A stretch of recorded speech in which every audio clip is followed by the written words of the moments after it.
मेरा बेटा जब घर पर नहीं होता तो मेरी बहू मेरे कमरे में आकर अपना दुपट्टा उतार देती और मेरे पास बैठकर अजीबोगरीब हरकतें करती थी। एक रात बहू मेरे कमरे में आकर सो गई और मुझे दूध में नशा मिलाकर उसने मेरे साथ जो किया उसे सुनकर आपके रोंगटे खड़े हो जाएंगे। मेरा नाम पवन है। मैं नौकरी के सिलसिले में मुंबई आया हुआ था और फिर वहीं का होकर रह गया था। जिस कंपनी का मैं मैनेजर था, नौकरी करता था, उस मालिक ने मुझसे अपनी बेटी की शादी कर दी थी क्योंकि उन्हें एक ईमानदार शख्स की ज़रूरत थी और मैं आज तक कभी 1 रुपए का भी हेरा फेरी नहीं किया था।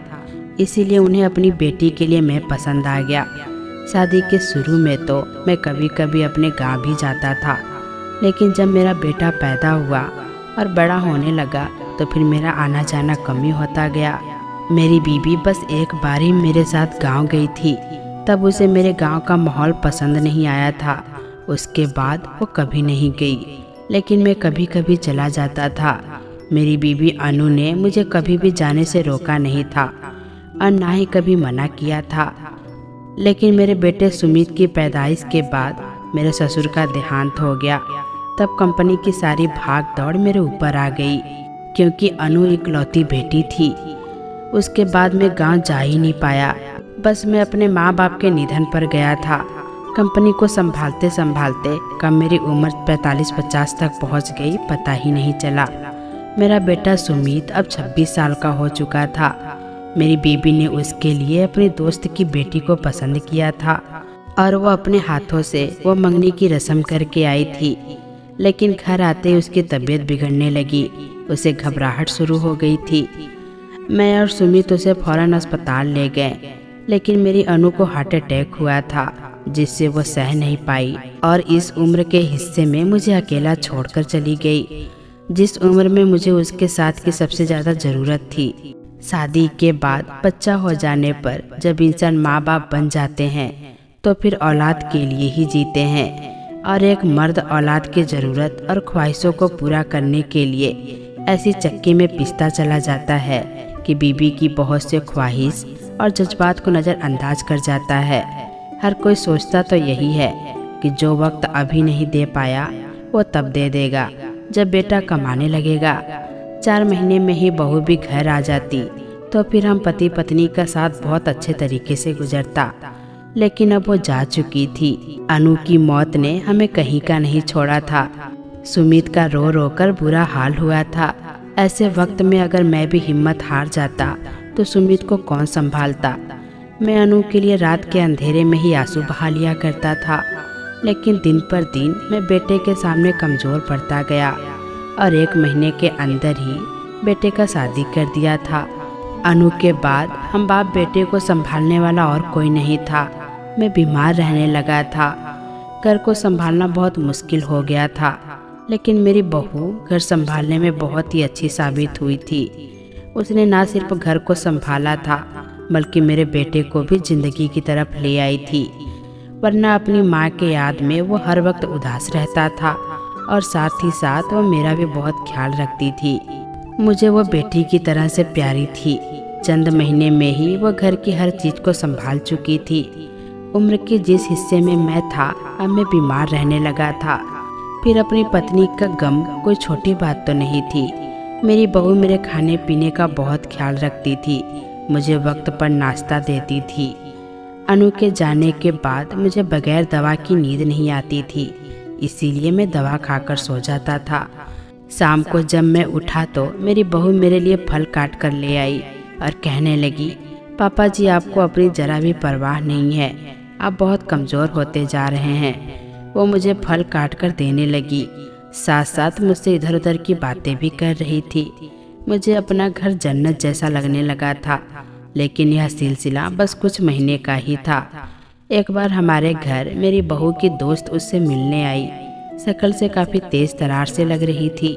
कहने लगी, तुमने इस बुढ़े ससुर को भी घर में पाल रखा है।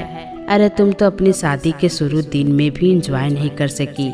मुझे लगता है कि तुम हनीमून पर भी नहीं गई होगी। आश्रम किस लिए बनाए हुए हैं? मैं तो शादी के बाद ही अपने सास ससुर को वहीं भेजती थी। बहू ने पहले मुझे देखा और फिर अपने दोस्त को देखकर नहीं में सिर हिलाने लगी।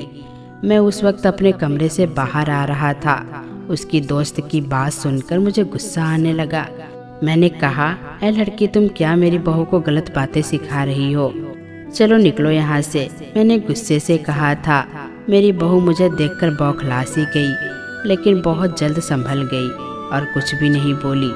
लेकिन उसकी सहेली मुझसे बदतमीजी करने लगी थी। कहने लगी, आप मुझसे बदतमीजी कर रहे हैं। मैंने कहा, अगर तुम 2 मिनट के अंदर घर से नहीं गई तो मैं तुम्हें धक्के देकर निकाल दूंगा। और वो मेरे घर से निकल गई। मैंने भी बहू को भी डांट दिया था कि आइंदा से तुम्हारी कोई भी दोस्त हमारे घर ना आए। मेरे बहू को शायद मेरी बात अच्छी नहीं लगी थी। उसने मुझे कुछ नहीं कहा था। लेकिन कुछ दिनों बाद ही मुझे अपने बेटे के कमरे से लड़ाई झगड़े की आवाज़ आ रही थी, क्योंकि उस रात मेरी बहू हनीमून पर जाने की जिद कर रही थी। कह रही थी कि शादी के बाद से वो घर के कामकाज में लग गई है, अपनी ज़िंदगी एंजॉय नहीं कर पाई। सुमित भी उसे वक्त नहीं देता, उसे बस हर हाल में हनीमून पर जाना है। सुमित उसे प्यार से समझा रहा था कि मेरे पापा बीमार रहते हैं, इसीलिए मैं तुम्हें कहीं नहीं लेकर जा रहा हूँ। उन्हें वक्त पर खाना और दवाई चाहिए होती है। वो बहुत चिल्लाकर बोली कि तुमने उन्हें घर पर क्यों पाल रखा है? उन्हें वृद्ध आश्रम छोड़कर आओ, वहाँ उनकी अच्छी केयर होगी। मैं कुछ नहीं जानती। उसकी इस बात पर एक थप्पड़ की आवाज़ मुझे सुनाई दी थी। बहू की बातों ने मुझे तकलीफ तो बहुत पहुंचाई थी, लेकिन थप्पड़ की आवाज़ सुनकर मुझे अफसोस हुआ था। मेरा बेटा कहने लगा, खबरदार, जो तुमने आइंदा से वृद्ध आश्रम का नाम भी लिया, मैं तुम्हें लेकर कहीं नहीं जाऊंगा। उसने गुस्से से कहा था कि उसके बाद से बहू का रवैया मुझसे बदलने लगा था। वो सुमित के सामने तो मुझे बहुत प्यार जताती थी, लेकिन उसके घर से जाते ही जब किचन में बर्तन धोने लगती तो बर्तन तेज तेज से पटकती।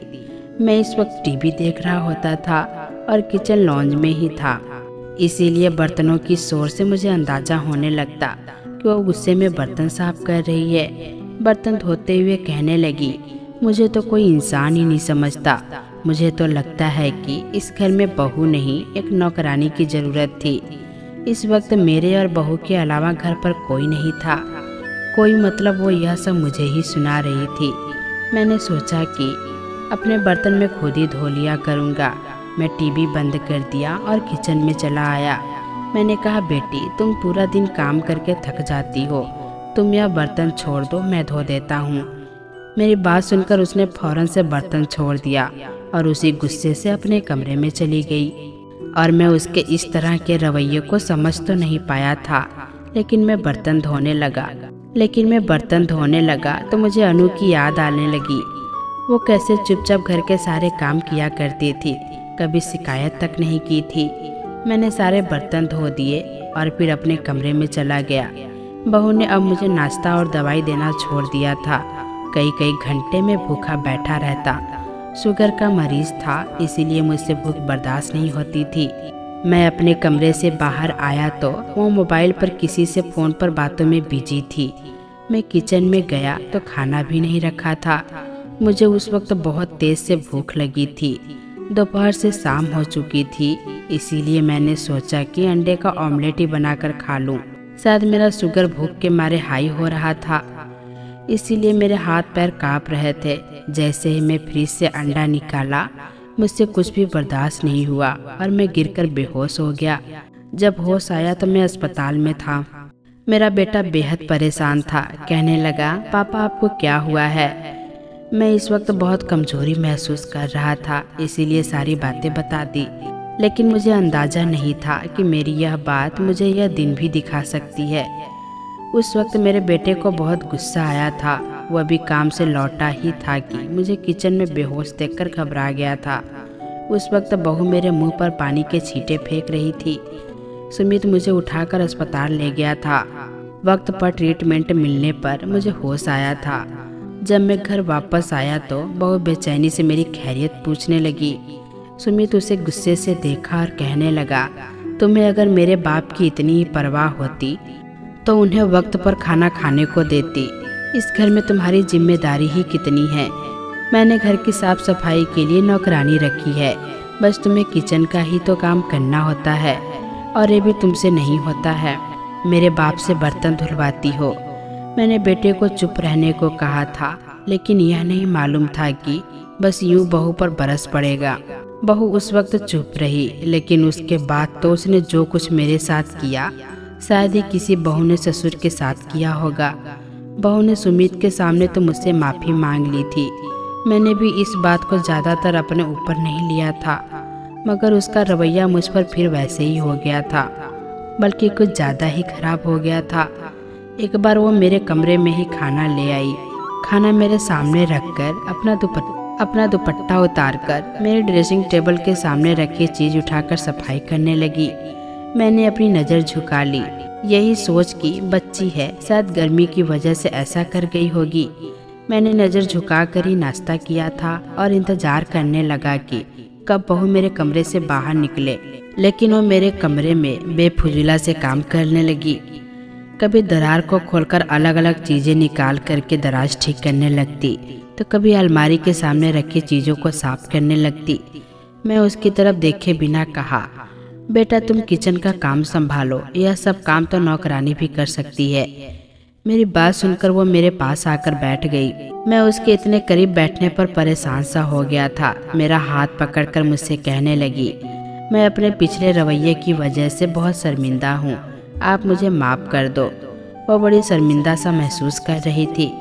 मैंने कहा, बेटा मेरे दिल में तुम्हारे लिए कोई ऐसी बात नहीं है। एक बार मैं बाहर लॉन में बैठा टीवी देख रहा था, बहू किचन में खाना बना रही थी, सुमित भी आने वाला था। जब मुझे बहू की चीखने की आवाज़ आने लगी, मैंने बिना झिझक किए ही किचन में गया।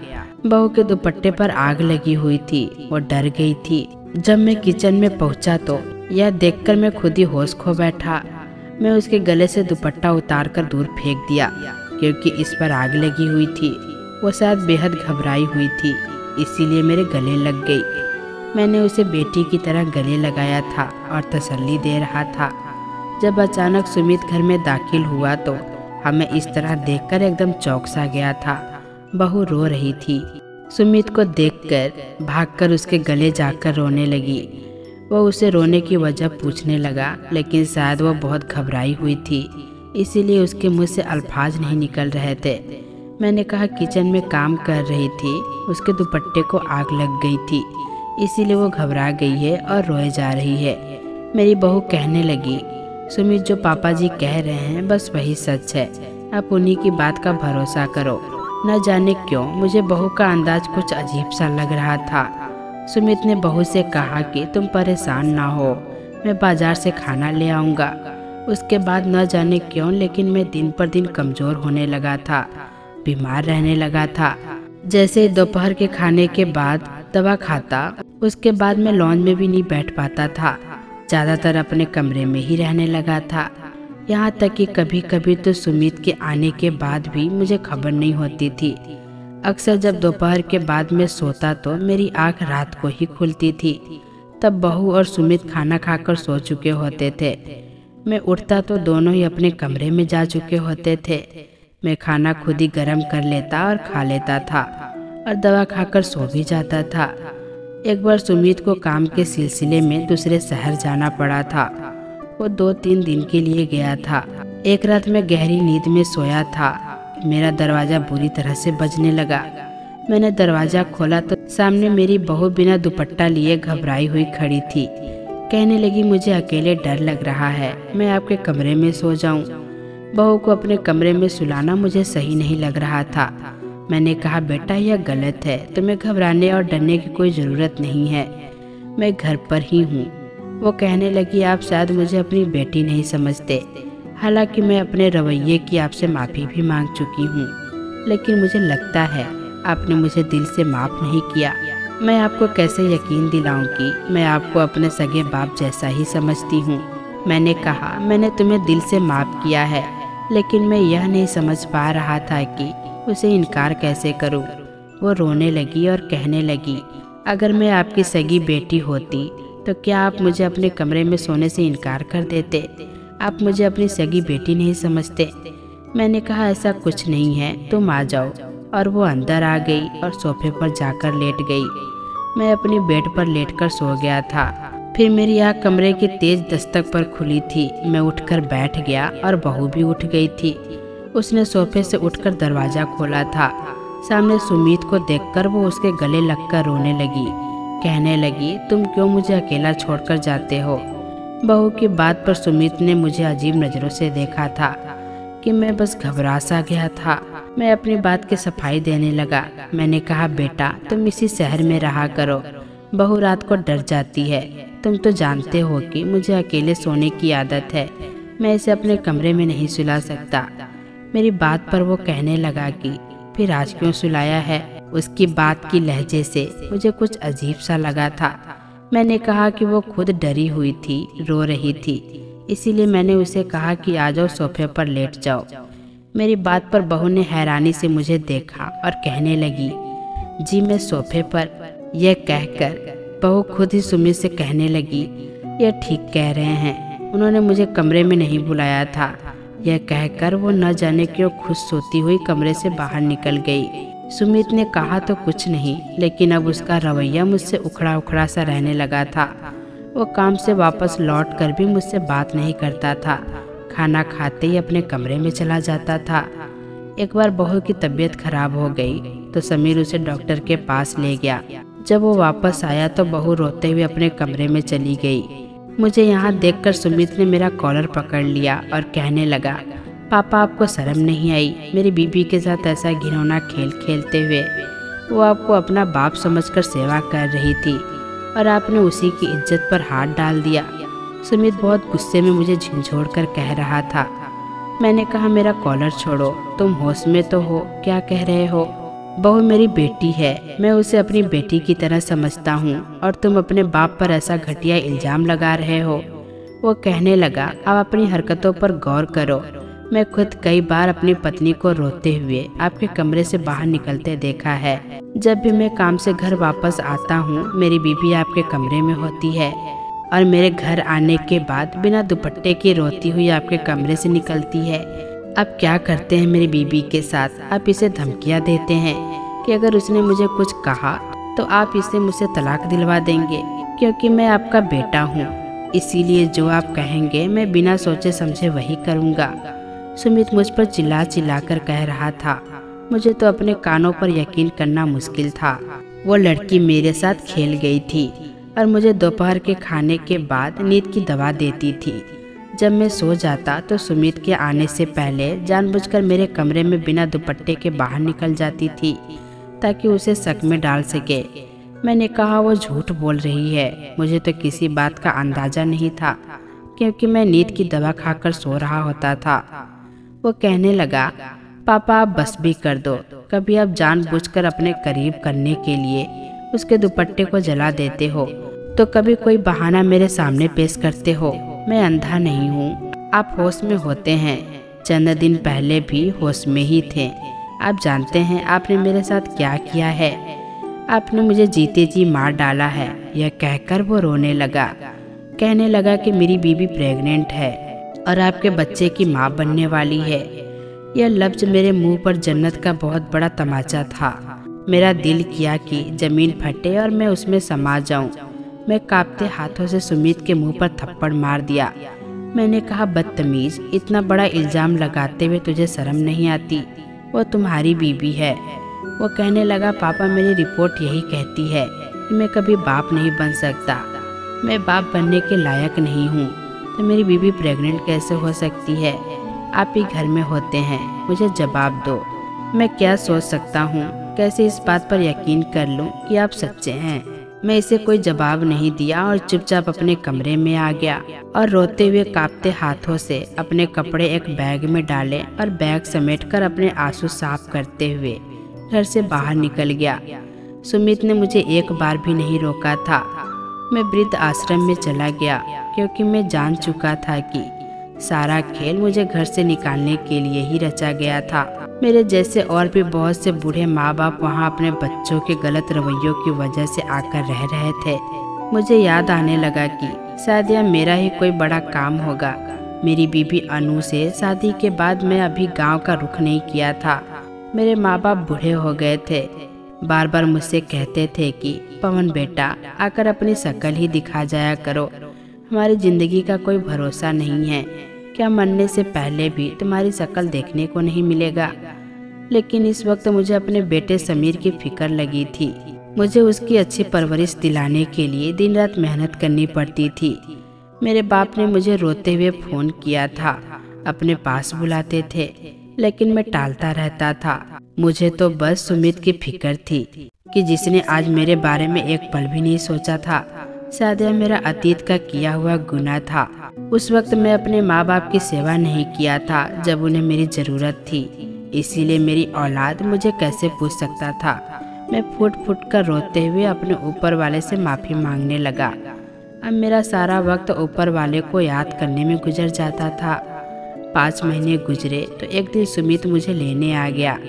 कहने लगा, पापा मुझे माफ़ कर दो, मेरी बीवी झूठी और मक्कार औरत है। मैंने उसे उसकी दोस्त से बातें करते हुए सुन लिया था, जो अपने दोस्त से कह रही थी कि उसने अपनी दोस्त के कहने पर ही आप पर झूठा इल्ज़ाम लगाकर आपको वृद्ध आश्रम जाने पर मजबूर किया था। उसने मेरी रिपोर्ट्स भी झूठी बनवाई थी। मैं बाप बन सकता हूँ। मैंने कहा, तुम लोगों का कसूर नहीं है, मैं शायद अपने किए की सज़ा भुगत रहा हूँ, मुझे तुम यहीं रहने दो। मैं अपने बेटे सुमित की मिन्नत करने पर भी उसके साथ घर नहीं गया था, क्योंकि मैं यहाँ बहुत सुकून में था। और अब मेरा बेटा अक्सर मुझसे मिलने आता है, जिद करता है कि घर चलो, लेकिन मैं उसे हर बार इनकार कर देता हूँ और खुशी से वृद्ध आश्रम में अपनी ज़िंदगी बिता रहा हूँ। तो दोस्तों, कैसी लगी ये कहानी कमेंट बॉक्स में ज़रूर बताइएगा। फिर मिलेंगे दोस्तों अगली वीडियो के साथ। तब तक के लिए अपना ख्याल रखना।